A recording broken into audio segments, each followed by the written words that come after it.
নমস্কার। ইতিহাসে আজকের দিনে কি আছে দেখে নেব। ১৬৪২ লন্ডনে রাজা প্রথম চার্লসের সঙ্গে সংসদের তুমুল বিতর্ক হয়। ১৮০৫ ফরাসিরা ভিয়েনা দখল করে। ১৮৩৫ মেক্সিকোর কাছ থেকে আলাদা হয়ে স্বাধীনতা ঘোষণা করে টেক্সাস। ১৮৬৪ গ্রিসে নতুন সংবিধান গৃহীত হয়। ১৯০৭ পল কুমুর উদ্ভাবিত হেলিকপ্টার প্রথমবারের মতো আকাশে ওড়ে। ১৯১৩ রবীন্দ্রনাথ ঠাকুরের নোবেল পুরস্কার প্রাপ্তির সংবাদ শান্তিনিকেতনে পৌঁছায়। ১৯৪৭ রাশিয়ার তৎকালীন Soviet union assault rifle AK-47 চূড়ান্তভাবে তৈরি করে। লেফটেন্যান্ট জেনারেল মিখাইল কালাশনিকভ এই উন্নত সক্রিয় রাইফেল তৈরি করেন বলে তার নামানুসারে এর নাম দেওয়া হয় অটোমাট সক্রিয় কালাশনিকভ।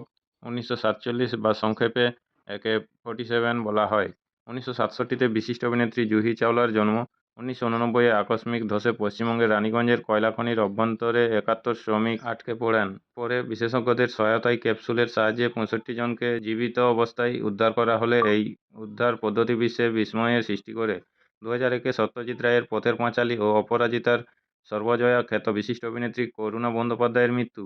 ২০২১ আন্তর্জাতিক সর্বাধিক বিক্রিত বইয়ের লেখক উইলবার স্মিথের মৃত্যু। নমস্কার। আজকের ইতিহাস এই পর্যন্তই। পরের ইতিহাসটি পেতে চ্যানেলটিতে সাবস্ক্রাইব করে পাশে থাকা বেল আইকনটি অল করে রাখুন।